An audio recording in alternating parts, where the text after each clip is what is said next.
সম্মানীয় অধ্যক্ষ মহোদয় আৰু মহামান্য সদন, আজি সদনৰ উত্থাপিত বিষয় শিক্ষাৰ্থীৰ চেকনিৰ আগত বিদ্যা, শিক্ষাৰ্থীৰ শৃংখলাবদ্ধ শিক্ষাৰ অন্যতম আহিলা। এই উক্ত বিষয়টো মই পূৰ্ণ বিৰোধিতা কৰিছোঁ।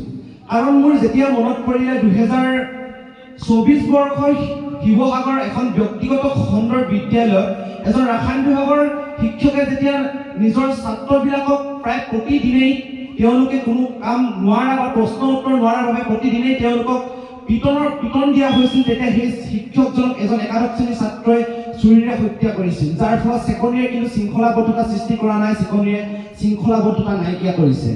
যেতিয়া উত্তৰাখণ্ডৰ এখন চৰকাৰী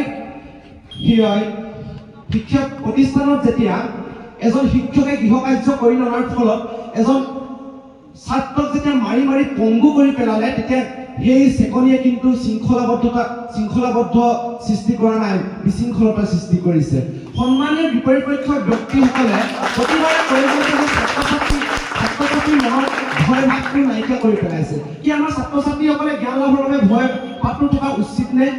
আমাৰ ছাত্ৰ-ছাত্ৰীসকলৰ মনত সেই ভয় ভাৱটো থাকিব নালাগে। আমাৰ ছাত্ৰ-ছাত্ৰীসকলৰ মনত থাকিব লাগে আত্মবিশ্বাস আৰু দৃঢ় সংকল্প আৰু সৃষ্টিশীল মনোভাৱ, যিয়ে চেকনিয়ে নাইকিয়া কৰিছে। এজন ছাত্ৰই সেই চেকনিৰ ভয়তে নিজৰ সৃষ্টিশীল মনোভাৱসমূহ আমাৰ শিক্ষাগুৰুসকলৰ আগত ক'বলৈ ভয় কৰা হৈছে, যাৰ ফলত আমাৰ ছাত্ৰ-ছাত্ৰীসকলে নিজৰ মনৰ যি অনুভৱ, সেই মনৰ অনুভৱ নিজৰ মনতে দবাই ৰাখি হতাশাত ভুগিবলগীয়া হৈছে। আমাৰ এই অসম নামৰ ৰাজ্যখনৰে তিনিচুকীয়া জিলাৰ ধলাত 2008 চনত এগৰাকী ছাত্ৰীয়ে শিক্ষকৰ শাৰীৰিক আৰু মানসিক নিৰ্যাতন সহি আত্মহত্যা কৰিবলৈ বাধ্য হৈছিল, যাৰ ফলত চেকনিৰ শিক্ষাই শৃংখলাবদ্ধতা সৃষ্টি কৰা নাই, বিশৃংখলতাৰ সৃষ্টি কৰিছে। সন্মানীয় অধ্যক্ষ মহোদয়, আমাৰ বিপৰীত পক্ষৰ যিসকল বিষয়ববীয়া, সেই বিষয়ববীয়াসকলে ইতিমধ্যে মহাভাৰতৰ বিভিন্ন কাহিনীৰ কথা উল্লেখ কৰি গৈছে, কিন্তু তেওঁলোকে বৰ্তমান যে বিজ্ঞানৰ যুগত জীয়াই আছে সেই কথা পাহৰি গৈছে। য'ত নেকি বিজ্ঞানে মানসিক তন্ত্ৰত ভোগা এজন ৰোগীক ঠিক কৰিব পাৰে, য'ত নেকি বিজ্ঞানে ডাঙৰ অপৰাধীসমূহক এটা সঠিক পথত আনিব পাৰে, তেন্তে এজন উশৃংখল ছাত্ৰক কিয় শৃংখলা পথত আনিব নোৱাৰে, তাৰ প্ৰতি মোক প্ৰশ্ন কৰিব মন গৈছে।